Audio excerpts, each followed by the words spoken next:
हरे कृष्णा। तो दोस्तों ये बात द्वापर युग की है, जब धरती पर बहुत बुराइयां फैल गई थीं और अधर्म का बहुत ही बोझ बढ़ गया था। चारों तरफ सिर्फ और सिर्फ बुराइयां फैली हुई थी। राक्षसों ने धरती पर हाहाकार मचा रखा था। इस बात से परेशान होकर धरती माँ गाय का रूप धारण करके देवताओं के पास गईं और उनसे कहा, हे देवतागण मेरी रक्षा करें। इन राक्षसों का आतंक मुझ पे बढ़ता ही जा रहा है, इन्हें खत्म करें। धरती माँ के इस बात का देवताओं के पास कोई भी उपाय नहीं था। इस पर उन्होंने ब्रह्मा जी के पास जाने का निर्णय लिया और धरती माँ के साथ सभी देवता ब्रह्मा जी के पास पहुँचे। वहां पहुंचकर उन्होंने ब्रह्मा जी से प्रार्थना की, प्रभु मेरे ऊपर से ये दैत्यों का भार कम कर दीजिए। मैं बहुत परेशान हो गई हूँ। ये राक्षस किसी को भी नहीं छोड़ते, हर निर्दोष को मारते हैं। मुझे बहुत बुरा लगता है। धरती माँ की बात सुनकर ब्रह्मा जी ने उनके तरफ देखा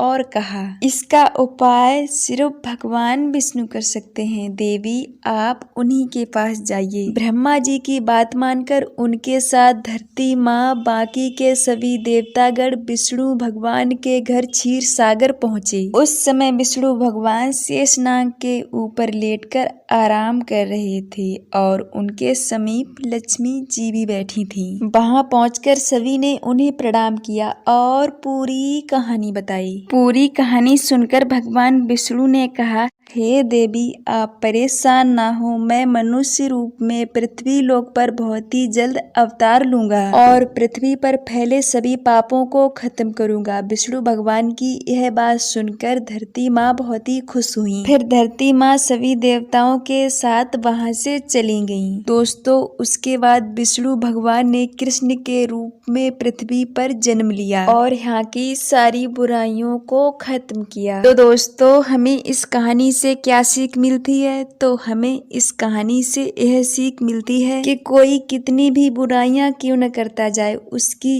इन बुराइयों का अंत होता ही है। इसीलिए हमें कभी भी कोई भी बुरा काम नहीं करना चाहिए। हमें हमेशा अच्छा ही अच्छा करना चाहिए।